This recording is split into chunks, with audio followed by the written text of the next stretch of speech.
पप्पाची आता सगळी कपडे होणार तुझ्या बाबांची का नाही? करा करा इस्त्री करा. किती सगळे ड्रेसेस करणार ना? Good morning. अशी होते आमची सकाळ. आणि हा आहे सर्वात सुखी प्राणी. त्याला सकाळी 9-10च्या सुमारात झोपायचं असतं, म्हणजे 9:30 वाजता तो झोपतो. एक 15-20 मिनिटं तरी झोपायचं असतं. आणि आता तो झोपला. अजून माझी सगळी कामं बाकी आहेत. काय नाही, उठल्यापासून त्यालाच घेऊन बसलेले, त्याचंच करायचं. आणि आता आवडते मी कामं इथून काढायचे त्याला आणि इकडलं झोळीत टाकायचं पहिल्यांदा, तर म्हणजे तो शांतच होतो थोडा वेळ. नमस्कार, मी सरस्वती. आपल्या सर्वांचं मनापासून स्वागत करते अजून एका नवीन व्हिडिओमध्ये. तर आज आहे रविवार आणि सकाळ निवांत गेलेली आहे. सकाळची सगळी कामं आवरून झालेली आहेत आणि स्नोची आंघोळ बाकी. हे बघा, स्नो इथे खेळतोय. त्याची हे जे शेप्स आहेत आणि ही बकेट आहे, त्या बकेटमध्ये शेप टाकतो. म्हणजे अजून त्याला काही समजत नाही कसं काय करायचं, पण तो फक्त खेळत असतो. त्याला काय आहे त्याला काहीच माहित नाहीये.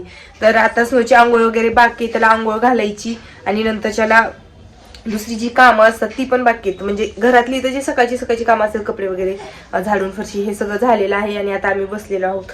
आता पहिलं काम तर माझं ह्याचा आवरावरी करायचं आणि नंतर बाकीच्या कामाला लागायचं. आज मेन म्हणजे माझा असा विचार चाललेला आहे की ह्याच्या बाबांचे ना खूप दिवसांचे जे कपडे आहेत ना, ते इस्त्री करायचे बाकीत माझी. आणि ते म्हणतात, रोज म्हणतात करत नाही. म्हणलं चला आज तर करावेत, कारण की असं तर टाइम भेटत नाही. आणि हा झोपल्यानंतर करू म्हणते. तर थोडा 1-2 तास जरी झोपला तरी पण काही 4-5 ड्रेस, म्हणजे दुसरी कामं बघत ह्याचं खाऊ वगैरे करायचं असतो, ते करत 4-5 ड्रेस करेल. आणि त्यांचा तो जो कप्पा आहे कपाटाचा खूप खराब झालाय. घेतात कपडे टाकतात आणि मला पण सगळं एवढं काही लक्ष देणं होत नाही. सारखे व्यवस्थित ठेवणं पण होत नाही, कारण की हे पण काम असतं, ऑफिसचं काम असतं आणि घरातलं पण थोडंफार करायचं असतं. मेन म्हणजे स्नोचं खूप सारं काम असतं, त्याला वेळ द्यायला लागतो. त्याच्यामुळे ती कामं राहूनच जातात. आणि सगळं तो कपाटामध्ये इतका राडा झालाय.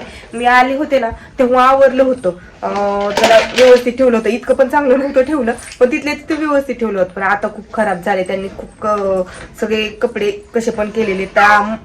मी म्हणते ऍटलिस्ट त्यांचं जे आहेत कपडे तेवढे तर आवरून घेते. बाकीचे माझे साड्या वगैरे, स्नोचे कपडे हे नंतर करेल.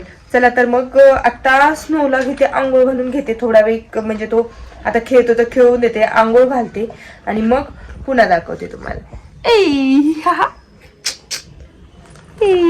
ए बघा आमची गाडी की नाही.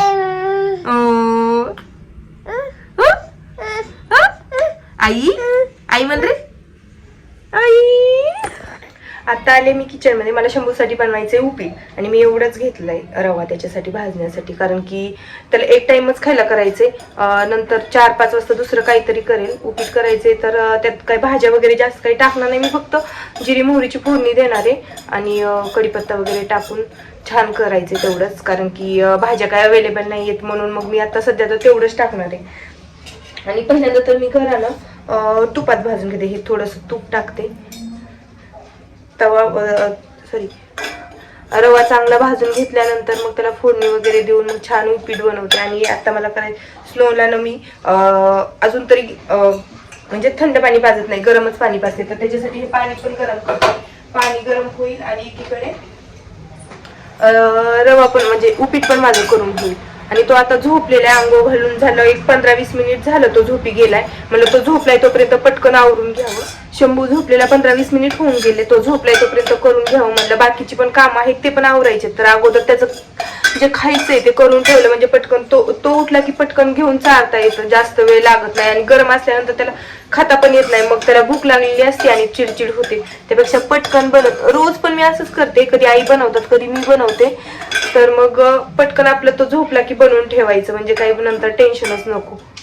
आता मी घेते बनवून आणि तुम्हाला दाखवते मी कसं बनवते त्याच्यासाठी. ते इथं मी टाकलंय थोडंसं तूप, एक छोटा चमचा. त्यात टाकते थोडीशी मोहरी चांगली तडतडली की कढीपत्ता टाकते आणि जिरी टाकते. बघा,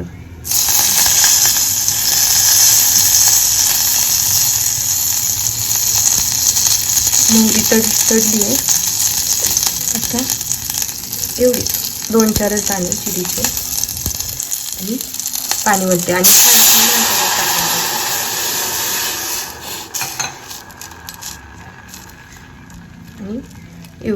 एवढीच हळद, बस एवढंच टाकायचं. आणि पाण्याला उकळी फुटली की हा एवढा आहे रवा, थोडासाच घेतलेला आहे कारण की जास्त नको म्हणलं.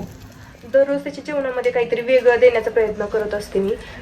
पण आता तो वरण भात तर खायला झालं कारण की भाताचा कुठलाच प्रकार खायना. मसाले भात केला थोडंसं असं थोडीशी फोडणी वगैरे देऊन, तर ते पण खायना गेल्या, वरण भात पण खायना गेल्या. म्हणून म्हणलं आज भात कॅन्सलच करावा, आज उपीटच करावं. उपीट खातो तो, नाचणी पण खातो, दुसरं भाकरी वगैरे खातो, पण तो म्हणजे थोडे दिवस झालं भातच खायना, म्हणून भात कॅन्सलच केलाय करायचा. आता पाण्याला उकळी फुटली, मी टाकते रवा टाकते आणि छान करून घेते.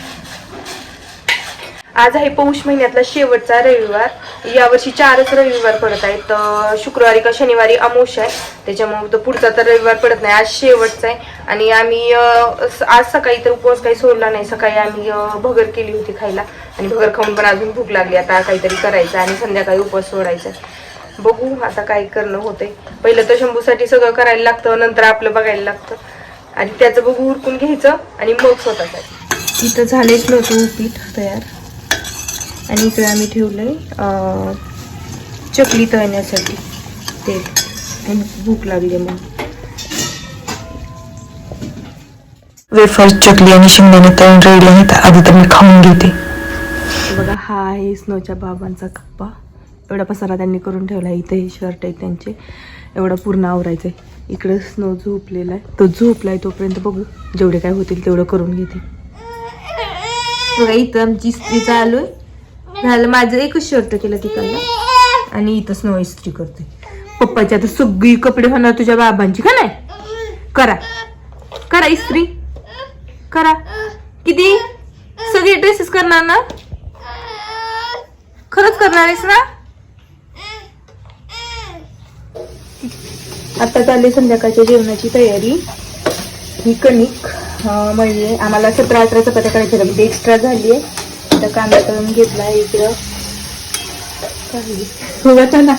वटाणा चालू आहे तळायला आणि पनीर करायचे आणि जिरा राईस करायचं आणि त्याबरोबर स्नोला एक पराठा करायचा आहे, तर तो मी करून घेते. आणि हा तांदूळ भिजत घातलाय, मग हा भिजला की ह्याचं करायचं भात करायचं. हा मी केलाय स्नोसाठी पराठा.